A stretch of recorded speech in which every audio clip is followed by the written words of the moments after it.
The Brent Green Party is a small party, but we think that everyone should have the chance to vote Green, even if it's very clear that the sitting candidate, Butler, will win.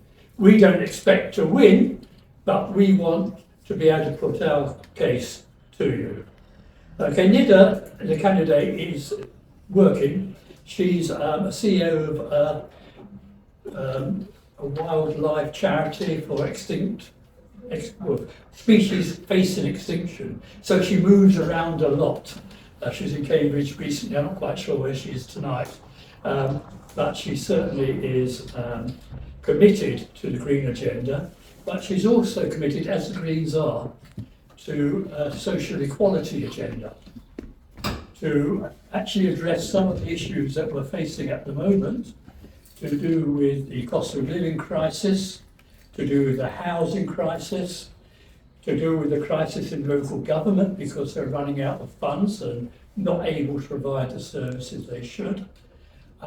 All those issues that we have policy on, but perhaps the most distinctive one is that we want a wealth tax on the wealthiest proportion of the population, not people like you and me, but the very richest people, starting with a 2% wealth tax. That will help fund some of those changes, like talking about the nature and so on, that we want to address. Some of the issues that we have policy on, for example, on health, we have I don't know how it is in St. Raphs, I know it in Wembley, getting an appointment with a GP is very, very difficult. We want to put more funding into that first stage of illness, etc. When you want to take your kids to the doctor and they say they'll come in 2 weeks' time or something. We need hospital building and repair, so we're prepared to put some money into that with this money we get from the wealth tax. We support the NHS restoration bill, which will restore what the NHS was when it was first set up and its aims, free at the point of delivery, etc., etc. We're particularly concerned about the lack of dentists, or at least NHS dentists, when so many people are unable to get an appointment with a dentist, and if they do, they charge an arm and a leg. Probably should be an arm and a leg, or whatever it is for teeth. We actually have a policy, and this is very dear to my heart because of what happened with my mother, and it may be something that others feel strongly about, but the Green Party policy is to support, with adequate safeguards, the right to request assistant dying if you're extremely ill and life is just a burden and a pain and you've just had enough. My mother actually asked me to help her die, which was very, very difficult a situation to find myself in. I didn't, otherwise I'd be in prison. There's a whole issue around disability and disability benefits.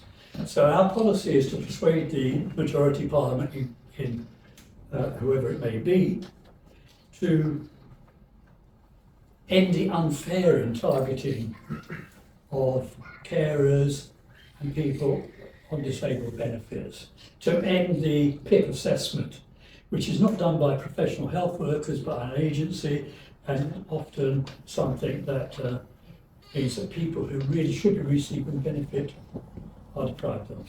So we want to challenge the right to welfare support, and in a way we want to go back to what was the post-war agreement. After the war, we set up a welfare state that was to help everybody throughout their lives when they needed it. At the moment, that doesn't exist in that same way. People are in fact penalised for needing benefits. On schools, some of you I used to work at Brentfield School across the road, lots of people from St. Raphs there. We want to return to a more creative curriculum at the moment. If you've got a child in year 6 and often in year 5, they spend all their time revising for the SAT tests, which don't test children, they test schools. We want to actually do away with those sorts of tests so that what we do is the schools assess themselves, and it's later. are moderated by outside people, but not with the same takeover of the curriculum that high stakes testing has. There's more on education.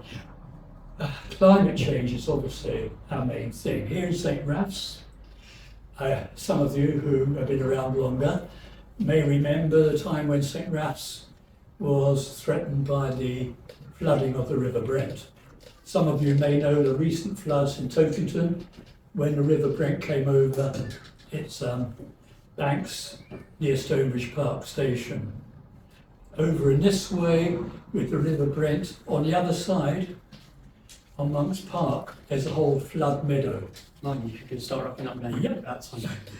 But we also know that climate change, and if you come from another country, you know that climate change is threatening most the people who live abroad in Bangladesh and India and the Caribbean and elsewhere, and extreme weather events take place there. People are on the move to escape from that. We would rework the assistance to developing countries so that they had the money to address climate concerns where they are, so they don't have to migrate and move elsewhere and risk their lives, etc. Okay, well, I'm going to stop you now. I want you to address the other two questions. Which the other Oh, candidates right. have. I don't know what they Right. want. Okay, I'm going to tell you what they are. Yeah. Right. No. So thank you for that. The first question was: are you committed to supporting health and public services and a substantial increase in funding and investment for the NHS, including health and social care services? Absolutely, yeah. And with social care, we want to have a free service rather than people having to pay for it. There's a free service in Scotland. Why shouldn't we have that in England? If we can impose those wealth taxes on people who have enough to spare, that could be a realisation. We're also concerned about the privatisation of social care. That some of you may have people in care will know there's private companies at the moment who provide that. They vary in quality, but there's a big turnover of staff, and sometimes the training isn't adequate for the lifting of people, for the personal care, the washing and the bathing, taking the toilet and so on. We need a massive investment in that, because that will prevent some of the admissions that we later have to have in hospital, but will also, with adequate social care, stop people having to stay in hospital because there's nowhere for them to go. Okay. And the second question was: do you commit to opposing the creeping privatisation of the NHS? Totally. Yeah, the NHS restoration bill that we support, that Caroline Lucas put forward in Parliament, does that. All right, I'm going to go to the final question on the health services subject, which is: what is your position on the renationalisation of public services and utilities? So what I'll do is, James, you want to go first on this one? Yeah, sorry, I just missed that last I'll do it again. What is your position on the renationalisation of public services and utilities? Yeah, it's in our manifesto. All state resources, where we can see fit, that we will renationalise state resources. We don't see why private companies should be able to take those profits and pay shareholders when we can't even look after the most vulnerable in society. What we will do, we try and be pragmatic about it. We can't renationalise everything overnight, but what we will do is cut subsidies to these companies that do take a lot from central government. And what we will do is allow them to go bankrupt. We'll buy their debt for account. The only people hurt are the shareholders, and we can take on that bad debt, service it, but then use those profits to put them back into the community. It's the only way it can be done. We cannot afford to pay for everything overnight. But what you'll find is a lot of these energy companies and utility companies are running pretty heavy, lopsided on the debt side. So what we will do is stop those subsidies and allow that to be an easy transition.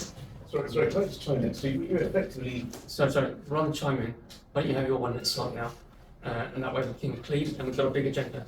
Is that okay? Yeah. So you want me to start? Sorry. Yeah, you've got your minute now. Yeah, sorry. So James, what you're suggesting effectively is bankrupting those companies and getting them to file Chapter 11, and of course buy the debt to penny or pounds, cents to pound. That seems like a very stringent plan, but you realise the administrative expenses and the time that goes into legal challenge from the shareholders, not least those that are AGMs, holding AGMs, to be actually pushing back against that. Also, you're discounting the fact that shareholders will push back against that. You need to check the legality. So you're saying the shareholders have say over government spending? Is that what you're saying? Because all I'm saying is cutting subsidies. No, what you're saying is that you're going to cut subsidies and bankrupt them. Yeah. Yeah. So Aadil, you've got a minute and you haven't answered what you do about the renationalisation of public services. I'll get to that. Sure. Yeah, but then Sure. you'll run out of time. You're not going to get to that. Okay, sure. And we're So, into no, so the I'm, one I'm, hour we've got actually, left. I'm actually for renationalisation. That will bring in several efficiencies. We'll bring in more accountability on government contracts, and there'll be less pilferage through trial and error systems with private contractors. I'm all for renationalisation of the gases. Jonny? Okay, so look, what we've said in our manifesto is where there's a natural monopoly on something, then we would look to take that into public ownership, and that would probably be through community interest companies. So, and the example we use is water. Okay, that's a natural monopoly. You don't get to choose one type of water from the tap versus another, and so we think that should be governed in the interest of the community, with any surplus put back into maintaining infrastructure. Things like energy. That's a choice. That's a choice where you can have a better provider that you choose over a worse provider. So we wouldn't renationalise that. We would allow people to have choice. And I think it's great to say, oh, we nationalise everything, but don't forget, nationalised industries were also pretty terrible back in the day. Anyone who remembers travelling on British Rail, it's not that much different. So we would look where we can to put things into community interest, but where the market actually provides a choice for people, we would keep that. Martin? Well, I wait. was just thinking about it. Yeah. Our policy is actually very similar. We certainly believe in bringing the railways back into national ownership, public ownership. Not necessarily in the form of the old forms of nationalisation. There's other ways of doing it. There's public good companies and things like that. The utilities, certainly water. I mean, I don't know, anyone here paddled in the River Brent recently? I'd advise against it. There was stuff coming from Wilson Brook down into the River Brent. Excrement. For a long time it stank. It was very unhealthy, and kids were playing in it. We have to clean our rivers. The water companies have failed completely. It has to be a national effort. We certainly need those in public ownership. And one of the first things that has to be said as the outcome expected from that public ownership is cleaning up the rivers and the sea. And what about the other utilities? When you lost Other utilities, gas and electricity energy, I think there's a whole other policy around energy, which is green energy. And that can be done not necessarily at a national level with one great big nationalised company controlling everything. Energy can be produced locally with local people holding shares in the energy company and able to influence where wind turbines, for example, are built and so on. So a different form of nationalisation for that. Okay.